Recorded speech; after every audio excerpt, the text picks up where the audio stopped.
विविध प्रश्नावली में आपको मैंने 5वें का फर्स्ट बता दिया था, ठीक है।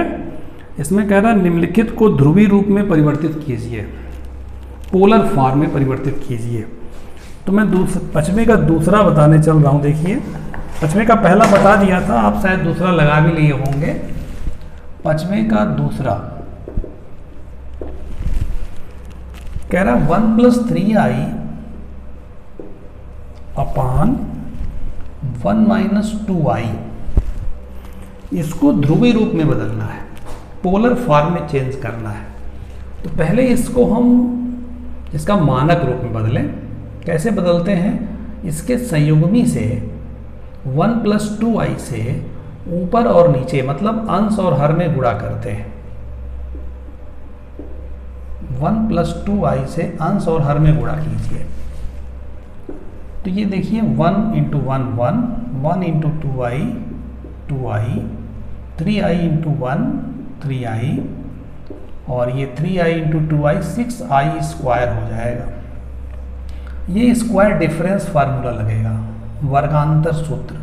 1 का स्क्वायर 1 - 4i²। ये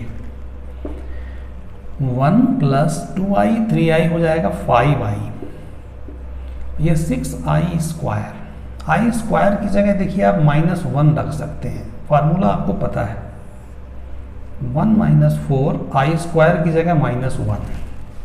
यहाँ पे आप बता दीजिए सिंस i² = -1।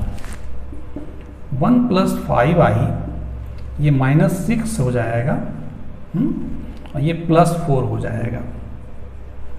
तो आ गया देखिए 1 - 6 -5 + 5i अपान 5।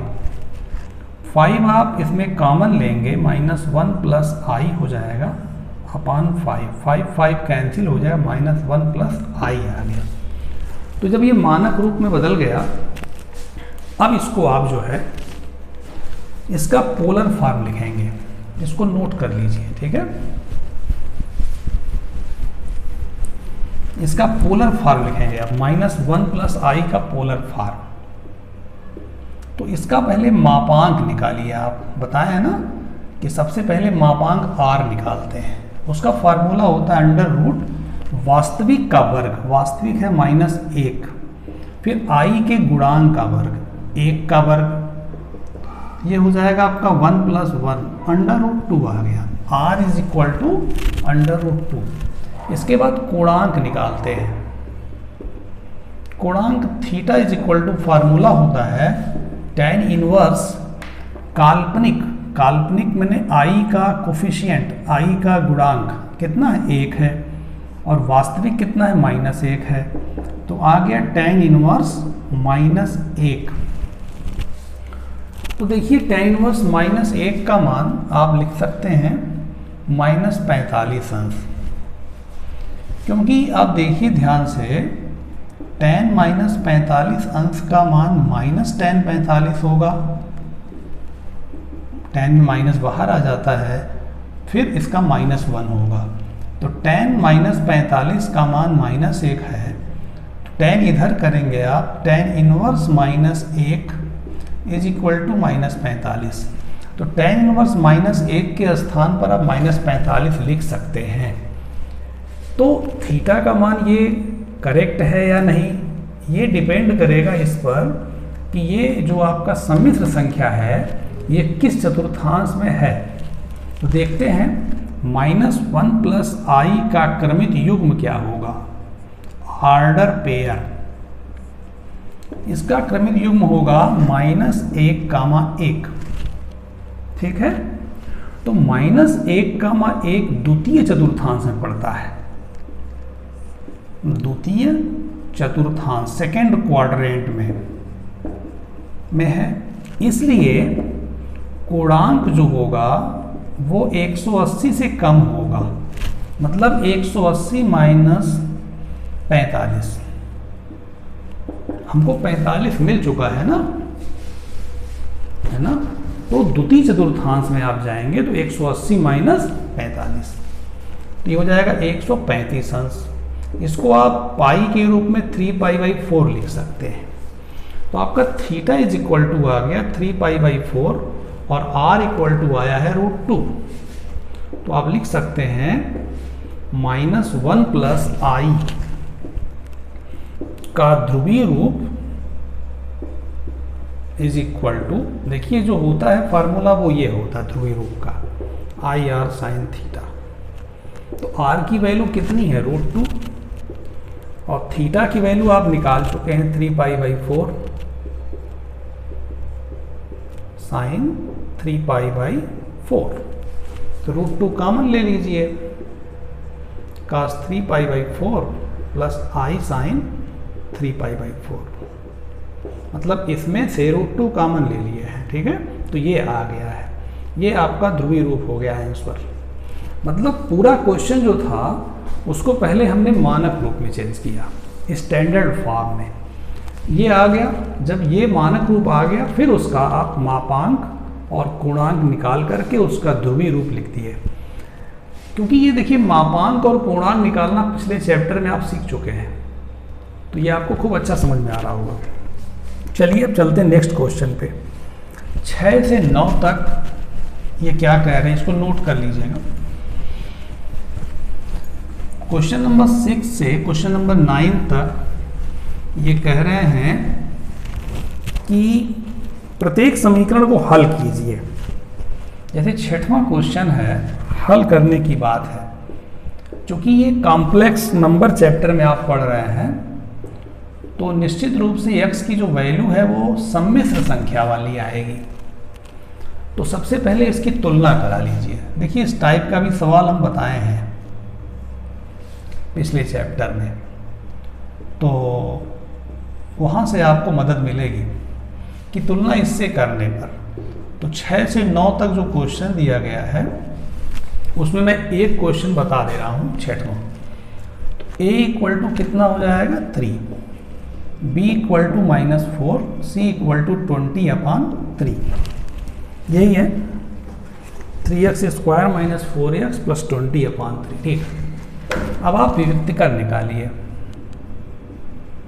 विविक्त कर discriminant d equal to b² - 4ac। b कितना है -4 का स्क्वायर -4ac 20/3, 3 कट गया, ये 16 - 80, तो ये आ गया -64। तो कहने का मतलब माइनस आ गया, चूंकि b² - 4ac का मान माइनस आ गया, मतलब 0 से कम आया। 0 से कम आया तो हमको पता चल गया कि x के जो मान होंगे, इसलिए x के मान वास्तविक नहीं होंगे, काल्पनिक होंगे, अधिकल्पित होंगे, अधिकल्पित होंगे, लिख सकते हैं। अब आप धराचार विधि लगाइए, श्री धराचार सूत्र से,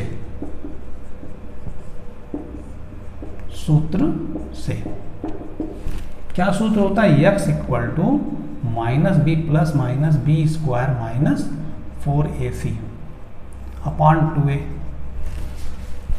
माइनस b कितना है -4, तो -4 रख दीजिए, प्लस माइनस, आप देखिए इसकी वैल्यू आप निकाले हैं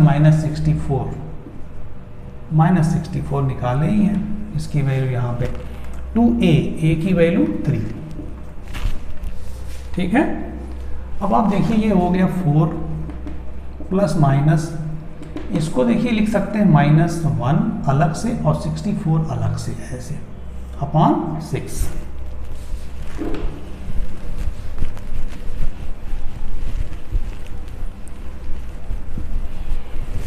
तो ये आपका हो गया 4, x equal to 4 plus minus, ये देखिए i लिख सकते हैं, दैट इज i, ये हो जाएगा 8 अपॉन 6। ऊपर 2 कॉमन ले लीजिए, 2 प्लस 4 कॉमन ले सकते हैं, लेकिन 2 ही लीजिए, 2 से कटेगा ये ना, i 4i अपॉन 6, ये 3 हो गया। तो 2 plus minus 4i plus upon 3। तो x के 2 वैल्यू आए, एक प्लस लेने पर, एक माइनस लेने पर। तो आंसर जब लिखेंगे आप तो दो मूल जो लिखेंगे x के, एक मान आपका हो गया 2 + 4i/3, एक हो गया 2 - 4i/3। तो छठवां से लेकर 9वां तक इजली आप लगा सकते हैं। ठीक है, अब आप देखिए ध्यान से, मैं आपको बताने जा रहा हूं 10वां क्वेश्चन।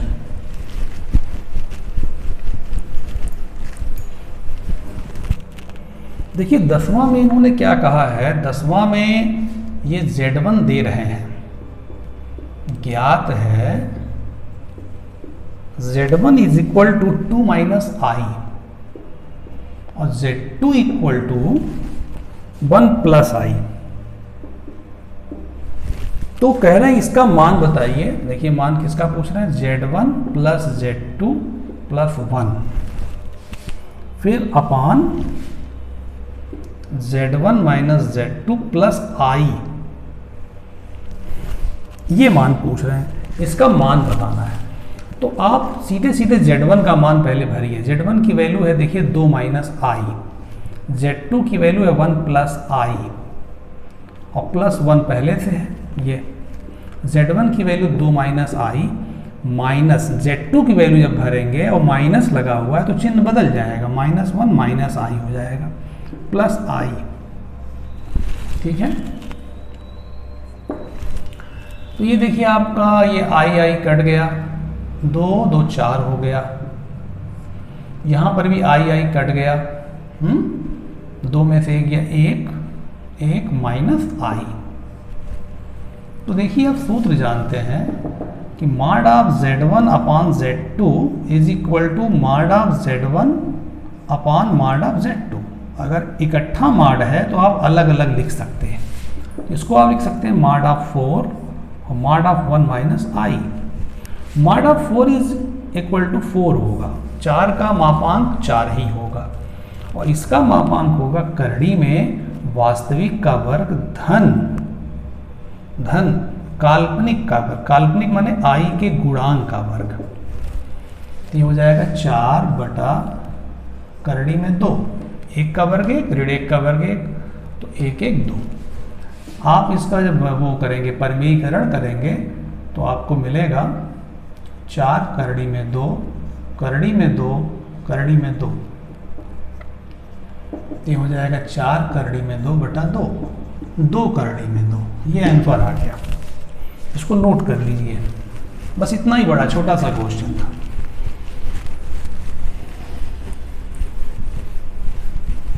अब देखिए आप जो है 11th देखिए, 11th क्वेश्चन, यदि a + ib, उन्होंने क्या दिया है, यदि a + ib = x + i का होल स्क्वायर अपान 2x² + 1, ये दिए हैं। सिद्ध करना है, मैं वो भी उतार ले रहा हूँ क्योंकि सिद्ध करना है, जब लिखा रहेगा ना तो आपको आसान लगेगा। क्या सिद्ध करना, a² + b² = x² + 1 का होल स्क्वायर अपान 2x² + 1 का होल स्क्वायर। ये लेके हम चलेंगे। दोनों तरफ का मापांक ले लीजिए, दोनों तरफ का मापांक लेने पर तो मापांक लेंगे तो a + ib हो जाएगा और ये पूरा मापांक लेंगे। जब आप अलग अलग भी ले सकते हैं, पूरा ले सकते हैं, पूरा ही लीजिए, नियम तो पूरा लेने का है ना, ऐसे। ठीक है, अब आप देखिए इसका मापांक होगा √ वास्तविक का वर्ग फिर काल्पनिक का वर्ग, काल्पनिक माने i का गुणांक का वर्ग। यहां भी देखिए अलग अलग लिख सकते हैं आप, ऐसे।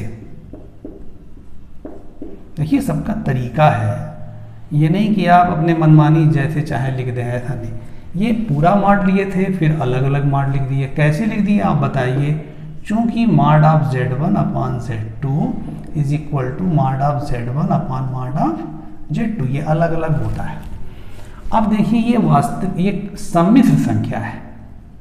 सम्मिश्र संख्या का जब आप करेंगे, है ना, तो क्या होगा देखिएगा, अंडर रूट एक्स स्क्वायर वास्तविक का वर्ग धन आई का गुणांक कितना है, एक का वर्ग, ठीक है, और उसका वर्ग करेंगे क्योंकि वर्ग है ना, देखिए वर्ग है ना ये।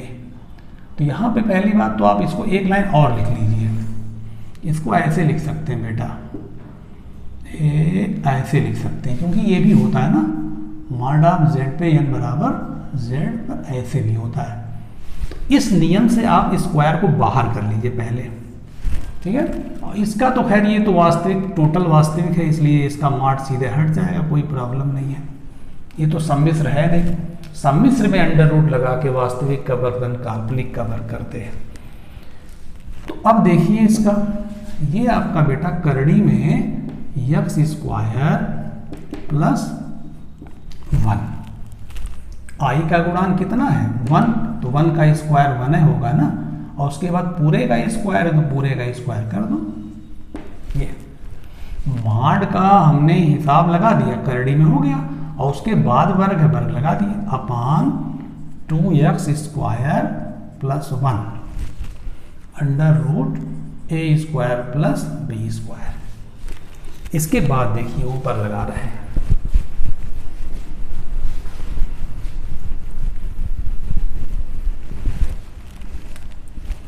दोनों तरफ वर्क कर, अभी नहीं वर्क करेंगे, अभी रुकिए थोड़ी देर। ये आपका करड़ी हट जाएगा, वर्ग है ना, और नीचे 2x स्क्वायर प्लस 1। अब वर्क कर दीजिए दोनों पक्षों का। जब वर्क करेंगे तो ये करड़ी आपकी हट जाएगी, और x स्क्वायर प्लस 1 का होल स्क्वायर हो गया, और ये 2x स्क्वायर प्लस 1 का होल स्क्वायर हो गया। यही प्रूव करना था, ठीक है, देख लीजिए, ठीक ना। तो इस तरीके से आप अच्छे से काम करके ये चीज़ आप थोड़ा समझिएगा। यहाँ पे देखिए ये जो स्क्वायर किए हैं बाहर, इस नियम से किए हैं, ठीक है, और जो अलग अलग हमने मॉड लगा दिया, इस नियम से लगाया है। ऊपर लिखा था ना अलग अलग, देखिए पूरा मॉड रहता है, उसको अलग अलग लिख सकते हैं, तो अलग अलग लिख लिए। अब ये जो पूरा वास्तविक है, पूरा वास्तविक का मॉड क्या होता है ना, वो मॉड हट जाता है, एज इट इज लिख देते हैं। और जब सम्मिश्र संख्या रहती है, देखिए वास्तविक धन काल्पनिक सम्मिश्र संख्या है ना, तो इसका जब मॉड हम निकालेंगे तो अंडर रूट वास्तविक का वर्ग धन काल्पनिक का वर्ग, माने आई के गुणांक का वर्ग, आई का गुणांक 1 है तो 1 का वर्ग 1 होगा, करड़ी है, मॉड के नाते ही करड़ी लगा है ना, और ये वर्ग आपका यहाँ रहेगा बस। उसके बाद करड़ी है, उसका वर्ग, करड़ी हट गई, ये आ गया, यहाँ पे दोनों पक्षों का वर्ग कर दिए, ये करड़ी हट गई, ये होल वर्ग आ गया, यही सिद्ध करना था, ठीक है। अब आपको हम नेक्स्ट वीडियो में आगे क्वेश्चन बताएंगे, ठीक है बेटा, नोट कर लीजिए अच्छे से।